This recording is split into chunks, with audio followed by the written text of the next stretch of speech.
ఇంట్లో ఏదైనా కార్యం చేయాలనుకుంటే ఇంటి పెద్దని అడిగి ఏం చేస్తే మంచిగుంటది, ఎట్లా చేస్తే బాగుంటది, ఎవరు ఏ పని మంచిగా చేస్తారు, ఎవరెవరిని పిలుచుకోవాలి, ఏమేం కార్యాలు ఉంటాయి, నిరుడు ఎట్లా చేసినాం, ఈ ఏడు ఎట్లెట్లా ముంగటికి పోవాలని మాట్లాడుకుంటారు.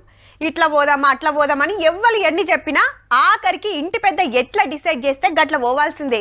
ఇప్పుడు గీ ముచ్చట దేనికంటే ఇది హైదరాబాద్ రంగారెడ్డి మీటింగు, ఇది కరీంనగర్ ఆదిలాబాద్ మీటింగు, ఇదేమో మెదక్ నిజామాబాద్ మీటింగు, ఇది వరంగల్ లీడర్ల తోటి మీటింగు. అగో కేసీఆర్ సార్ గిన్ని జిల్లాలు ఎన్నట్టు తిరిగే ఎవరు అనకపోయిరని చూస్తున్నారా? లే బాపే అందరిని బైకాడ్కి పిలుచుకొని మీటింగ్ల మీద మీటింగ్లు పెడుతున్నాడు 4-5 రోజుల కాంచెల్లి. అరే గచ్చిబౌలి భూముల గురించో 6 గ్యారెంటీల అమలు గురించో అనుకునే రాయింత పార్టీ పండుగ గురించి 27 తారీఖు తోటి గులాబీ పార్టీకి 25 ఏండ్లు. గా దినం వరంగల్ పెద్ద మీటింగ్ పెట్టాలని డిసైడ్ చేసిండు. గా పనులు జగబెట్టుకునే బిజీలు ఉన్నాడు బీఆర్ఎస్ అధ్యక్షుల వారు.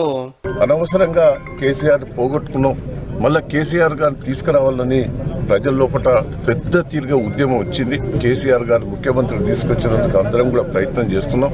33 జిల్లాలకెళ్ళి పబ్లిక్ ని ఎట్లా దోలుకరావాలి, బస్సులు ఎన్ని పెట్టాలి, బండ్లు ఎన్ని కట్టాలి, ఎంత పెద్ద స్టేజ్లు వేయాలి, టెంట్లు ఎన్ని వరసాలి, కుర్చీలు ఎన్ని వేయాలి, డీజేలు ఎన్ని ఉండాలి, మైకులు ఎన్ని పెట్టాలి, వచ్చిన వాళ్ళ మంచి చెడ్డలేందని పెద్దసారి చెప్తుంటే లీడర్ అంతా ఇంట్రెస్ట్ ఇనుకుంటా రాసుకున్నారు.